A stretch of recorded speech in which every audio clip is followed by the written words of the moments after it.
Boa noite, irmãos. Hoje estaremos dando continuidade à nossa leitura do livro A História da Igreja. O tema de hoje é de Estevão ao apostolado de Paulo.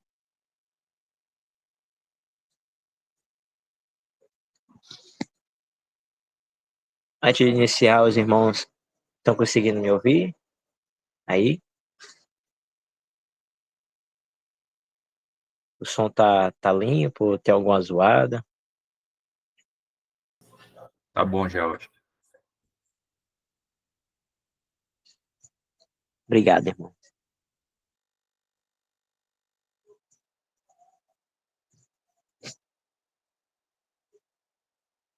É só abrir mais a minha.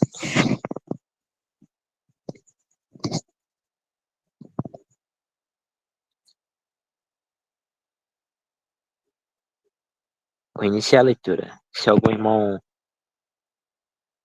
tiver algo para falar, podem interromper ou corrigir também, podem me interromper, por favor.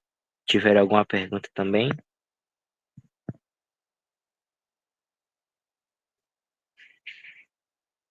vamos lá.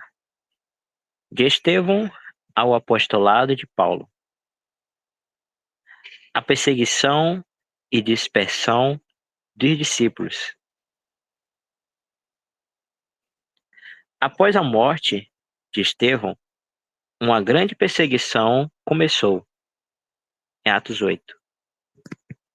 Os líderes judeus pareciam ter ganho uma vitória sobre os discípulos e estavam determinados a prosseguir com seu aparente triunfo com a maior violência. Mas Deus, que está acima de todos e que sabe como conter as crescentes paixões dos homens, anulou a posição deles para o cumprimento de sua própria vontade.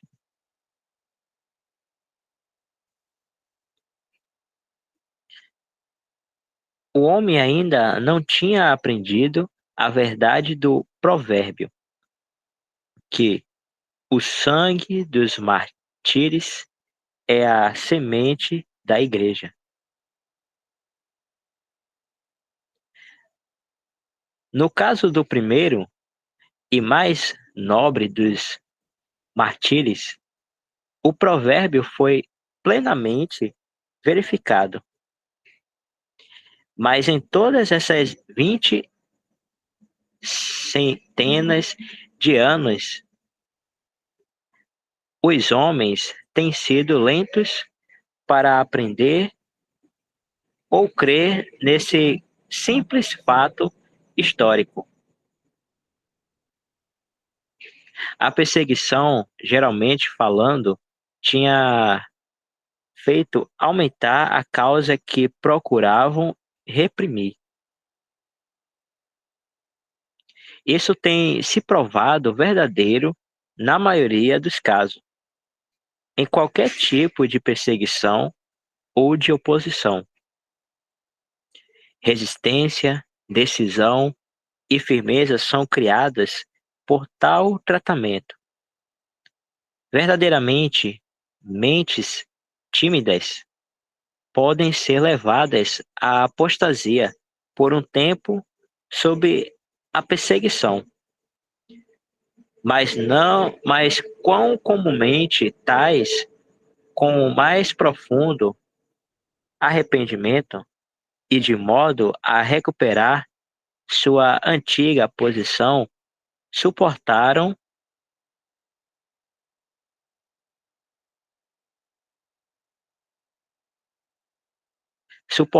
com a maior alegria os mais agudos sofrimentos e mostraram em seus últimos momentos a maior fortaleza. Mas a perseguição, de uma forma ou de outra, deve ser esperada pelos seguidores de Jesus. Eles são exortados a tomar sua cruz diariamente e segui-lo. Isto testa a sinceridade de nossa fé, a pureza de nossos motivos, a força de nossa afeição por Cristo e a medida de nossa confiança nele.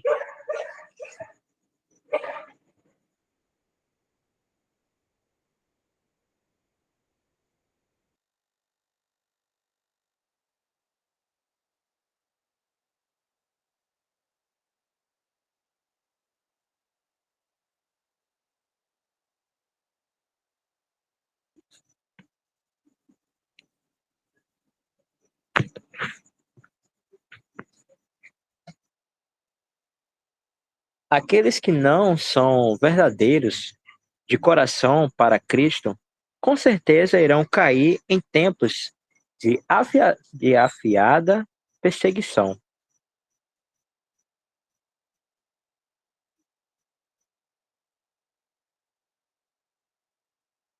Mas o amor pode perdurar até o fim. Quando não houver mais nada a fazer. Vemos isso perfeitamente no próprio bendito Senhor. Ele suportou a cruz, que era de Deus. Ele desprezou a vergonha que foi do homem. Foi em meio à vergonha e sofrimento da cruz que toda a força do seu amor apareceu, e na qual ele triunfou sobre tudo. Nada poderia afastar seu amor do objeto deste, ou seja, do Pai, pois era mais forte que a morte.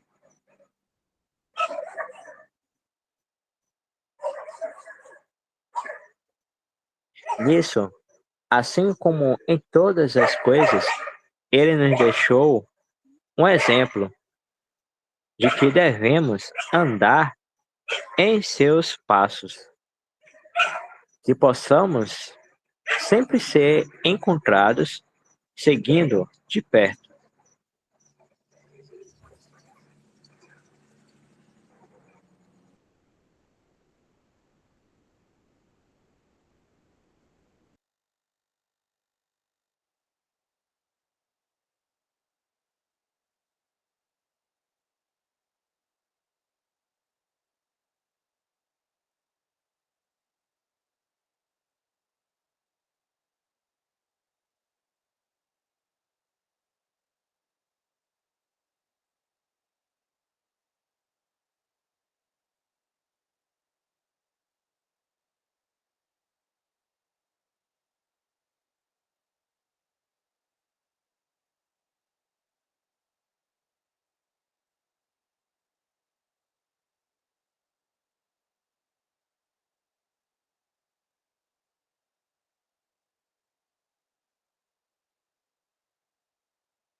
Da história da igreja, em Atos,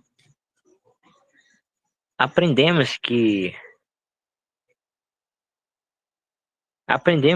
o efeito do martírio de Estevão foi a imediata propagação da verdade que seus perseguidores estavam tentando impedir.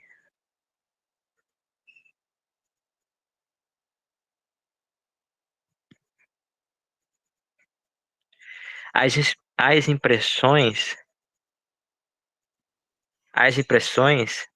produzidas por tal testemunho e tal morte devem ter sido avassaladoras para seus inimigos e convincentes para os imparciais e indecisos.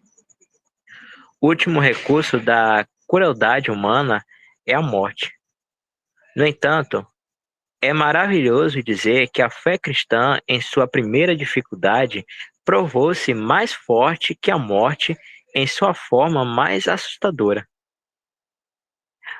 O inimigo foi testemunha disso e sempre se lembraria.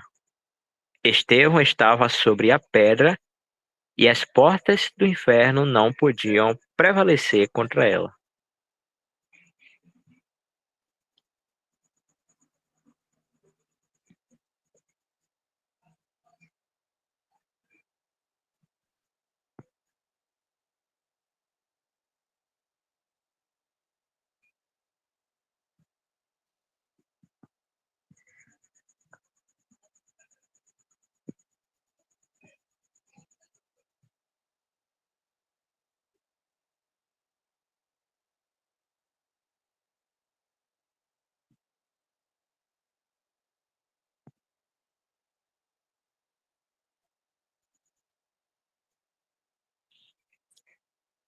Vamos lá.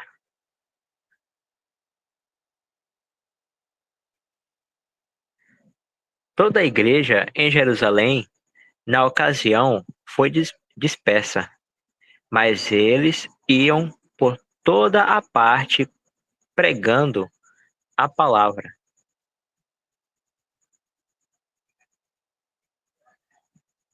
Como a nuvem que voa com o vento, levando sua chuva fresca a terras secas.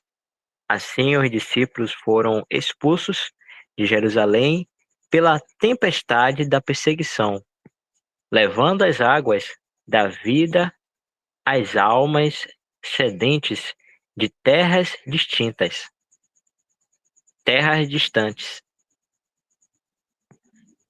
E fez-se naquele dia uma grande perseguição contra a igreja que estava em Jerusalém, e todos foram dispersos pelas terras da Judéia e de Samaria, exceto os apóstolos.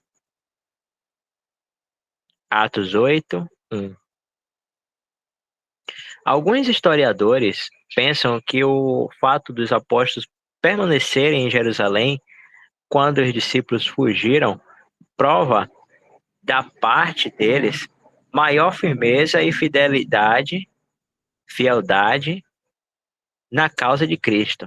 Mas estamos dispostos a julgar o fato de modo diferente e a considerá-lo uma falha em vez de fieldade. A comissão do Senhor a eles era: portanto, ide, fazei discípulos de todas as nações, batizando-os em nome do Pai, do Filho e do Espírito Santo. Mateus 28, 19. E eles tinham sido ensinados: quando, pois, os perseguirem nesta cidade, fuge para outra. Mateus 10, 23. Até onde a história das Escrituras nos informa, a comissão nunca foi realizada pelos 12. No entanto, Deus era poderoso em Paulo para com os gentios e em Pedro para com os judeus.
O Espírito Santo agora vai além de Jerusalém para manifestar poder em terras estrangeiras.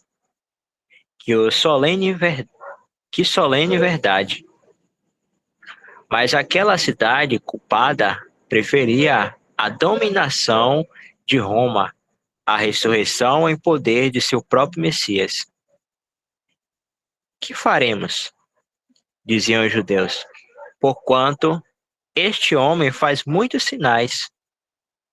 Se o deixamos assim, todos crerão nele, e virão os romanos e tirar-nos-ão o nosso lugar e a nação. João 11, 47 e 48.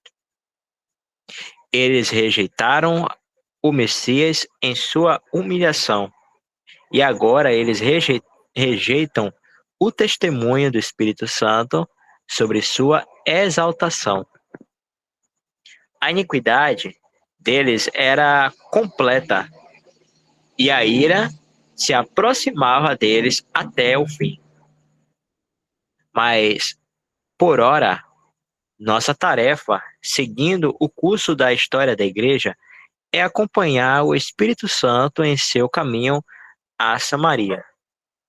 Seu caminho é a linha prateada da graça salvadora para almas preciosas.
Os triunfos do Evangelho em Samaria. Filipe, o diácono, evidentemente próximo a Estevão, em zelo e energia, desce a Samaria. O Espírito Santo opera por meio dele. Na sabedoria dos caminhos do Senhor, a desprezada Samaria é o primeiro lugar fora da Judéia onde o Evangelho foi pregado por suas testemunhas escolhidas. E descendo Felipe à cidade de Samaria, lhes pregava a Cristo. E as multidões unanimemente prestavam atenção ao que Felipe dizia, porque ouviam e viam os sinais que ele fazia. E havia grande alegria naquela cidade. Atos 8, de 5 a 6 e o versículo 8. Muitos creram e foram batizados, tanto homens quanto mulheres. Até mesmo Simão Mago, o feiticeiro, experimentou a presença de um poder muito acima do seu próprio e se curvou à força e corrente da obra do Espírito nos outros. Embora a verdade não houvesse penetrado em seu próprio coração e consciência.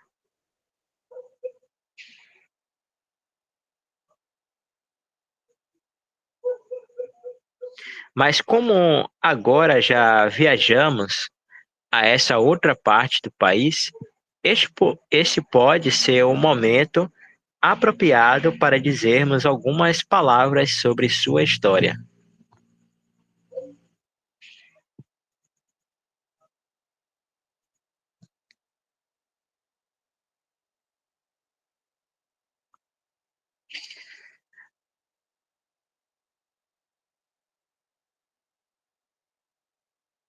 A Terra Santa. A Terra Santa, uma nação interessante que se destaca entre as outras nações da Terra, tanto moral quanto historicamente, é em tamanho muito pequena.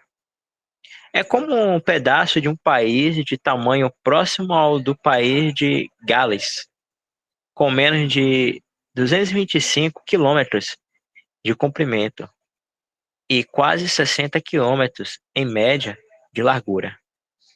A parte norte é a Galileia, o centro, Samaria, o sul, a Judéia. Mas, embora fisicamente tão pequena, ela foi o teatro dos acontecimentos mais importantes na história do mundo. Lá, o Salvador nasceu, viveu e foi crucificado. E lá ele foi sepultado e ressuscitado.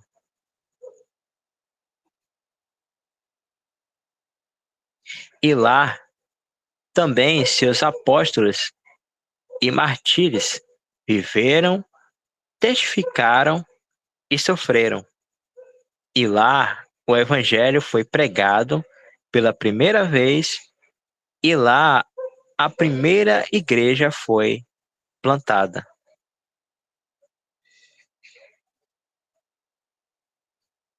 A primeira e verdadeira.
A terra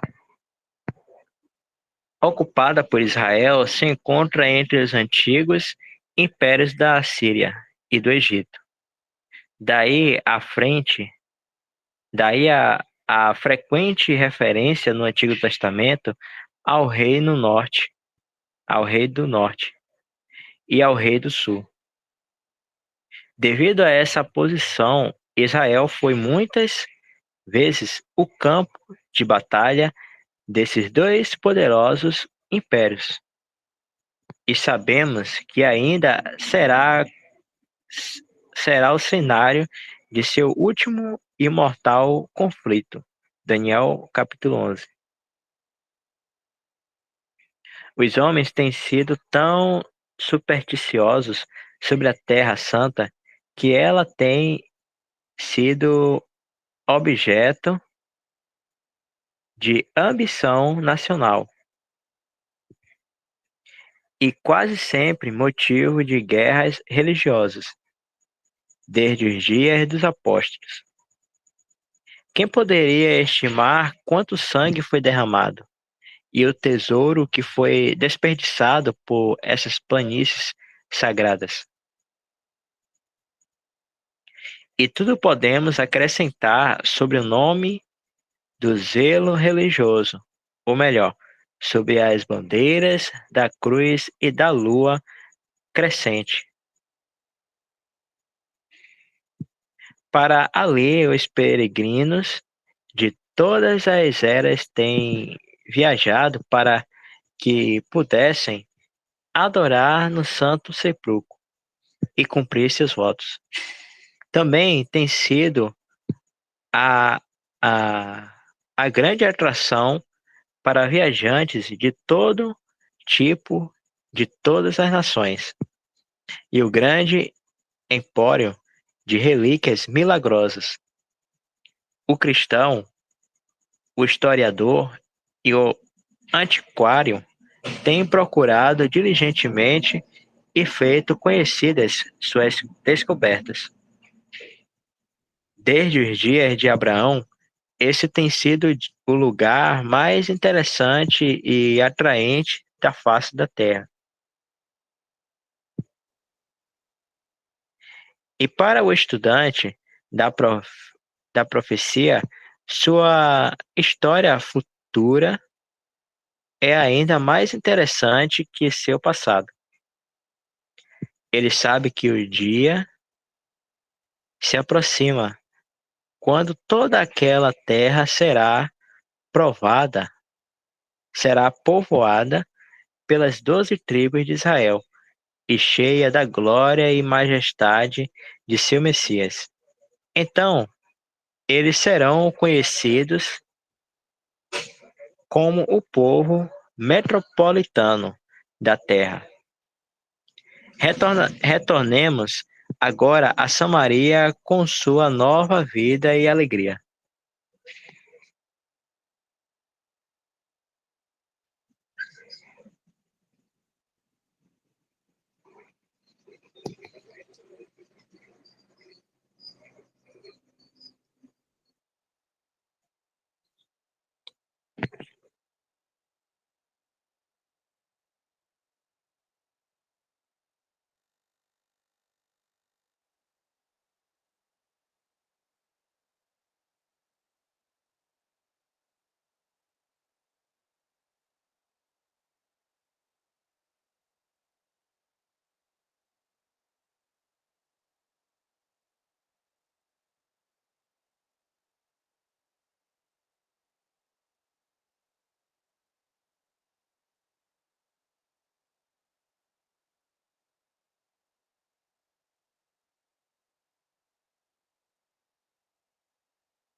Os samaritanos, por meio da bênção de Deus, prontamente creram no evangelho pregado por Felipe.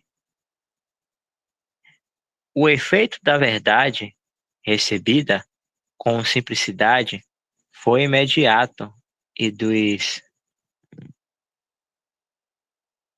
Eita, peraí.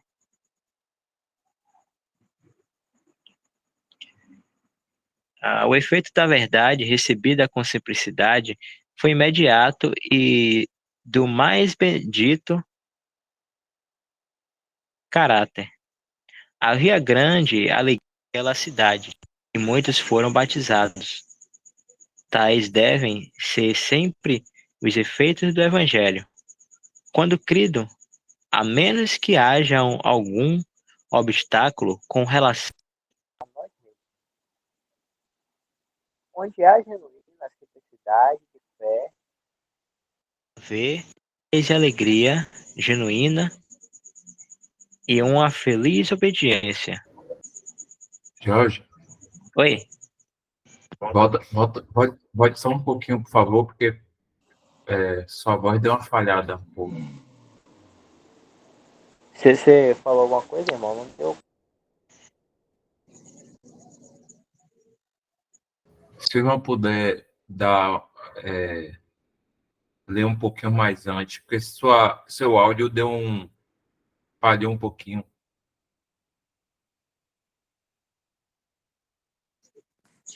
Cortou meu áudio? Peraí. Foi um pouquinho.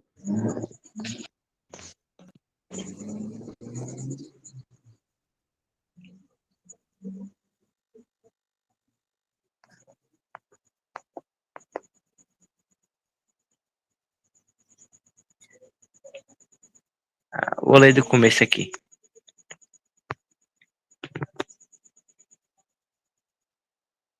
Os samaritanos, por meio da bênção de Deus, prontamente creram no evangelho pregado por Filipe. O efeito da verdade recebida com simplicidade foi imediato e do mais bendito caráter. Havia grande alegria naquela cidade, e muitos foram batizados. Tais devem ser sempre os efeitos do evangelho, quando crido, a menos que haja algum obstáculo com relação a nós mesmos. Onde há genuína simplicidade de fé, deve haver paz e alegria genuínas,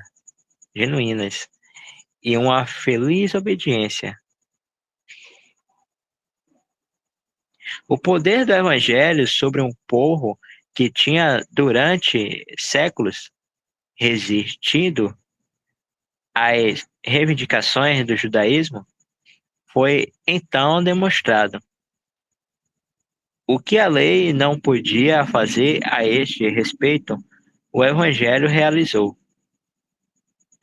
Samaria foi uma conquista, disse alguém que toda a energia do judaísmo não tinha sido capaz de fazer. Foi um novo e esplêndido triunfo do Evangelho. O domínio espiritual do mundo pertencia à Igreja.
Jerusalém e Samaria unidos pelo Evangelho.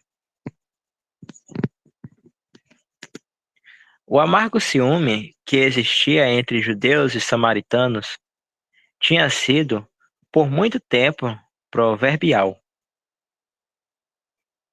Tanto que lemos, os judeus não se comuni- não so- se comunicar, não se comunicam com os samaritanos, mas agora, em conexão com o Evangelho da Paz, essa raiz de amargura desaparece. No entanto, na sabedoria nos caminhos de Deus, os samaritanos devem esperar pela mais elevada bênção do Evangelho até que os crentes judeus, os apóstolos da igreja em Jerusalém, impusessem suas mãos sobre eles e oferecessem orações por eles.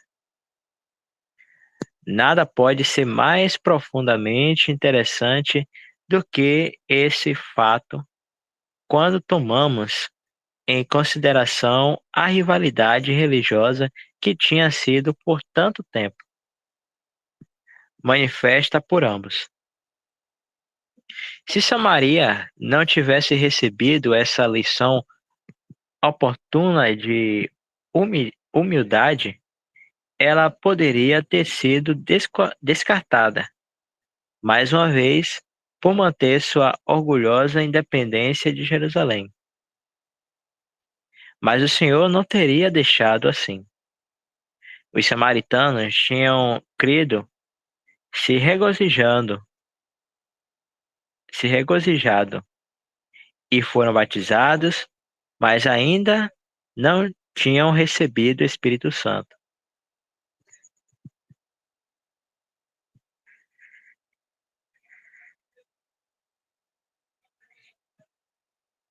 Os apóstolos, pois, que estavam em Jerusalém, ouvindo que Samaria recebera a palavra de Deus, enviaram para lá Pedro e João, os quais, tendo descido, oraram por eles para que.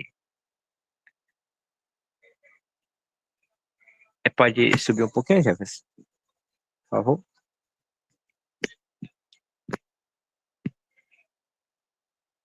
É, Oraram por eles para que recebessem o Espírito Santo, porque sobre nenhum deles tinha ainda descido, mas somente eram batizados em nome do Senhor Jesus. Então eles puseram as mãos e receberam o Espírito Santo. Atos 8, 14 e 17.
Identificação é a grande ideia da imposição de mãos, e unidade é a consequência do dom, dádiva, do Espírito Santo.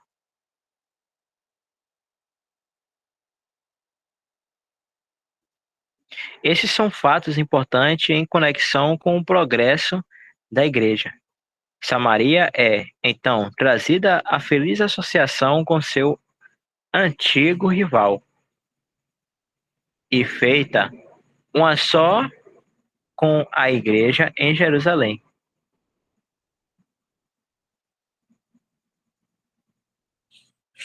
Não há na mente de Deus pensamentos sobre uma assembleia ser independente da outra. Se elas tivessem sido abençoadas separada independentemente, sua rivalidade poderia se tornar maior que nunca, mas não deveria mais ser assim.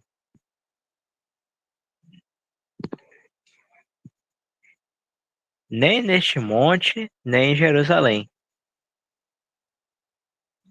João 4:21. Mas uma só cabeça no céu, um só corpo na terra, um só Espírito, uma só família redimida, adorando a Deus em espírito e em verdade. Porque o Pai procura os que assim o adoram.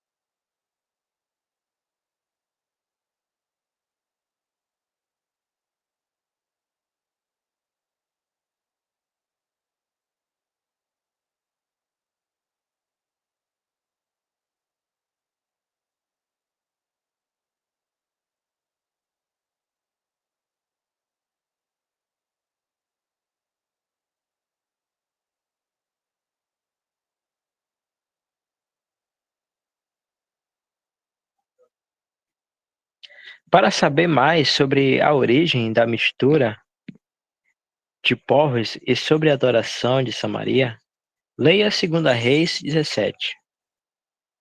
Eles eram apenas metade judeus, apesar de se gabarem por sua relação com Jacó. Eles consideravam os 5 livros de Moisés sagrados, mas subestimavam o restante da Bíblia. Eles eram circuncidados, guardavam a lei de maneira não muito fiel e esperavam a vinda de um Messias. A visita pessoal do bendito Senhor a Samaria é do mais profundo e tocante interesse. João 4.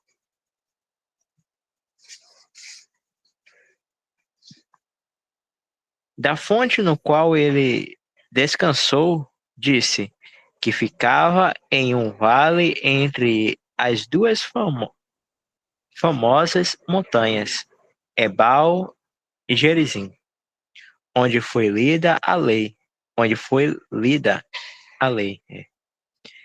Sobre este último estava o templo rival de samaritanos, que por tanto tempo afligiu os judeus mais zelosos por sua ousada oposição ao único santuário escolhido no Monte Moriá.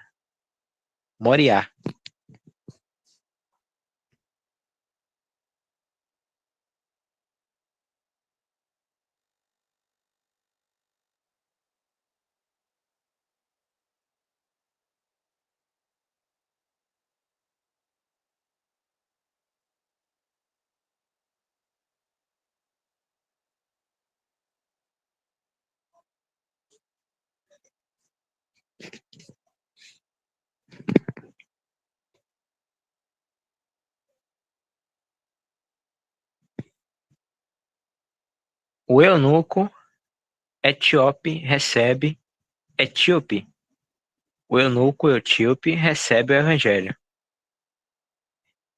Felipe é agora chamado a deixar sua feliz e interessante obra em Samaria e descer até Gaza, um deserto, e lá pregar o evangelho a uma única pessoa. Certamente há, nesse fato, uma lição da mais profunda importância para o evangelista e uma que não podemos deixar passar sem alguma breve observação. O pregador, em tal cenário de despertar e conversar como houve em Samaria, necessariamente torna-se muito interessante na obra. Deixa eu reler de novo, que eu acho que eu li alguma coisa errada. O pregador, em tal cenário de despertar e conversão, como houve em Samaria, necessariamente tornou-se muito interessante na obra. Deus está colocando seu selo sobre o ministério da palavra. e sancionando as reuniões em sua presença.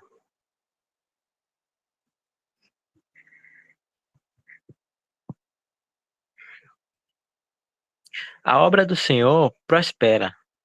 O evangelista é cercado de respeito e afeição, e seus filhos na fé, naturalmente, procuram por ele para obter mais luz e instrução para seus caminhos.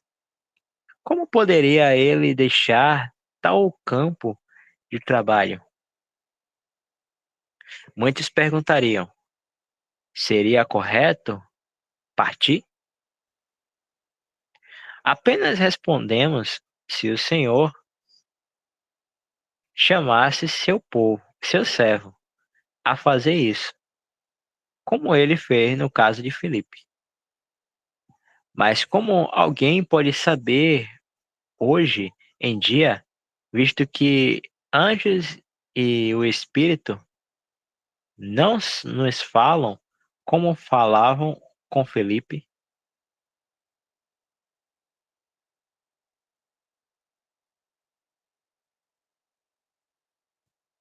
Embora um cristão hoje em dia não seja chamado, embora um cristão hoje em dia não seja chamado dessa forma, ele deve procurar e esperar pela orientação divina. A fé deve ser seu guia. A circunstância não são seguras como guias. Elas podem até nos repreender e nos corrigir em nosso andar, mas é o olho de Deus que deve ser nosso guia. Guiar-te-ei com os meus olhos. Essa é a promessa. Instruir-te-ei e ensinar-te-ei o caminho que deves seguir. Salmo 32, 8.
Somente o Senhor sabe o que é melhor para seus servos e para a sua obra.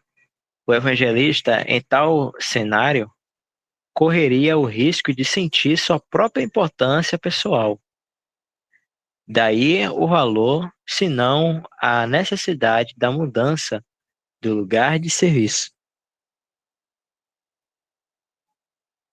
Levanta-te, falou o anjo do Senhor a Filipe, e vai para o lado do sul, ao caminho que desce de Jerusalém para Gaza, que está deserta. E levantou-se e foi. E eis que um homem etíope, eunuco, mordomo, mordomor de Candace, rainha dos etíopes, o, o qual era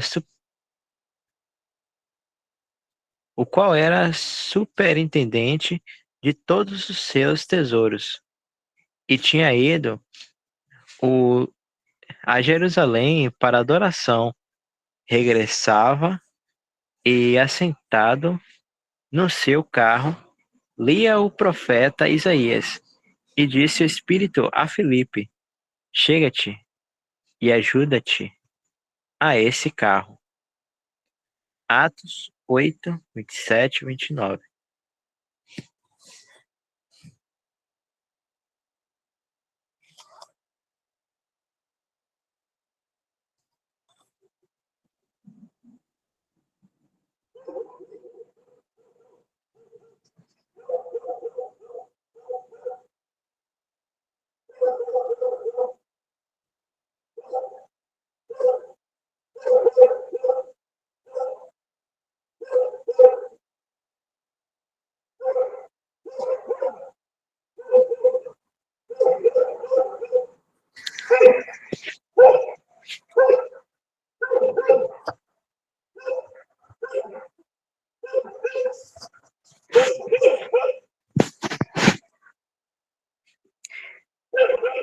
É bela a obediência imediata e incondicional de Filipe nesse momento.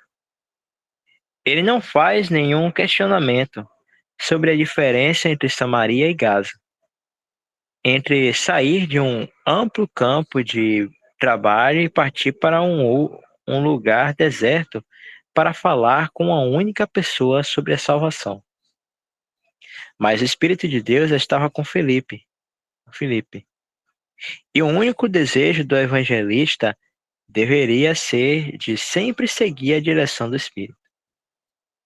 A partir da falta de discernimento espiritual, um pregador poderia permanecer no mesmo lugar após o Espírito ter terminado seu trabalho ali. E assim o serviço é vão.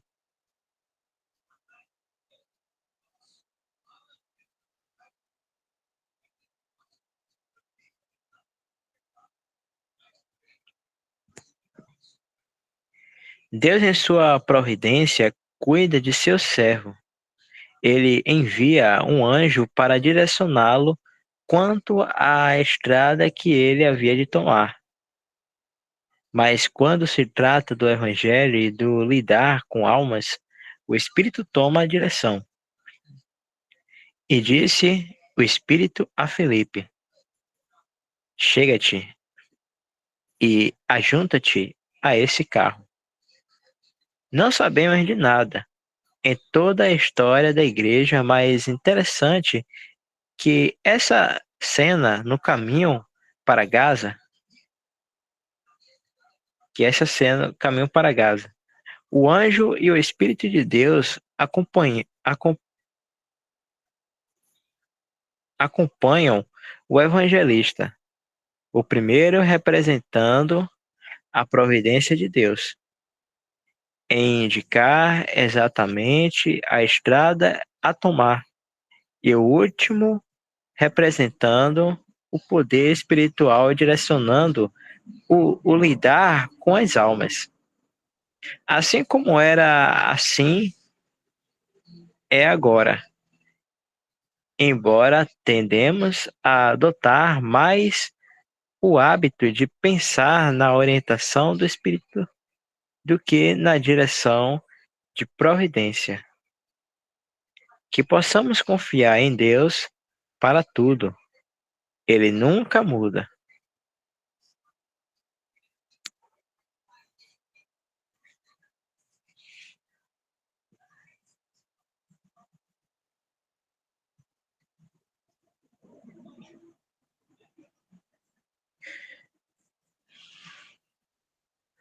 O Evangelho agora encontra seu caminho na pessoa do tesoureiro da rainha para o centro da Ab-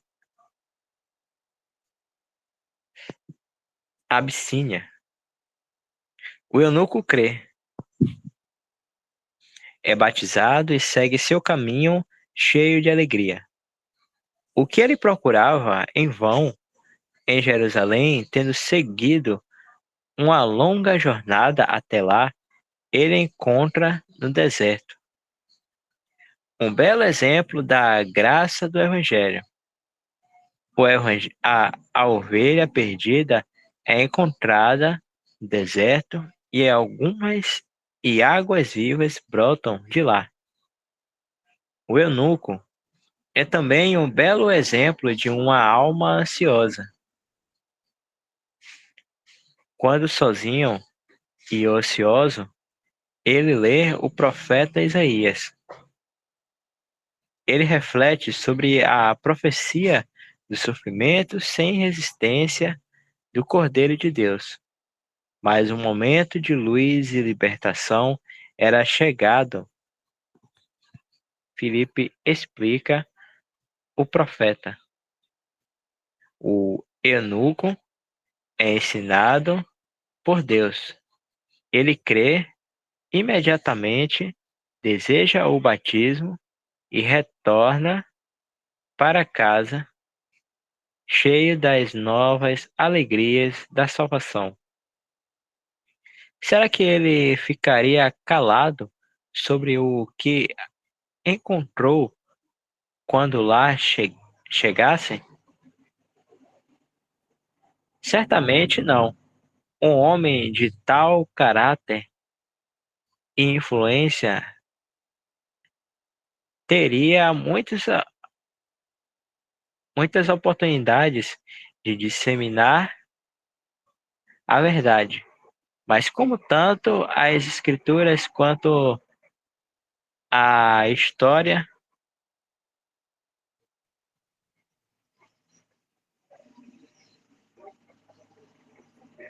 é, mas como tanto as escrituras quanto a história são omissas quanto aos resultados de sua missão, não nos aventuremos além. O Espírito é ainda visto em companhia de Filipe e o leva para longe. Ele se encontra então em Azoto e evangeliza todas as cidades até Cesareia. Mas uma nova era na história da igreja começa a despontar. Um novo obreiro entra em cena, a mais notável em muitos aspectos, que já serviu ao Senhor e à sua igreja.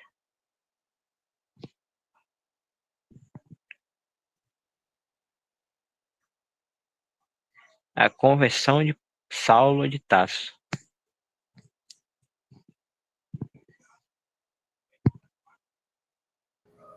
Jorge, Sim, irmão. como hoje só ficamos na leitura, né? E já são 9h31, o que é que você acha de a gente começar esse tópico aí? Os irmãos também, Claudio Mar, Ivonildo, a gente começar a conversão de Saulo na próxima semana. Jorge já está dizendo aqui isso. Valeu, Jorge. Sim, pode ser.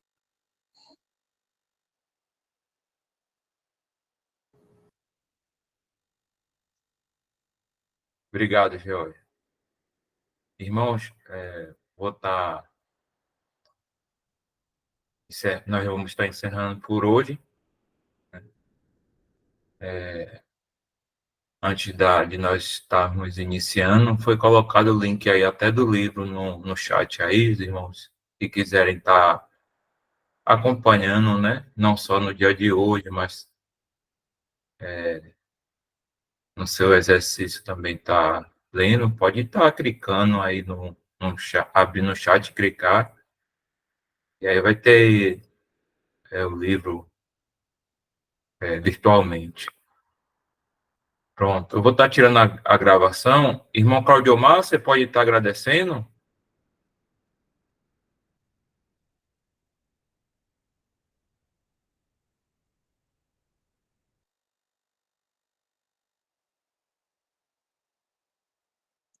Sim, irmão, positivo.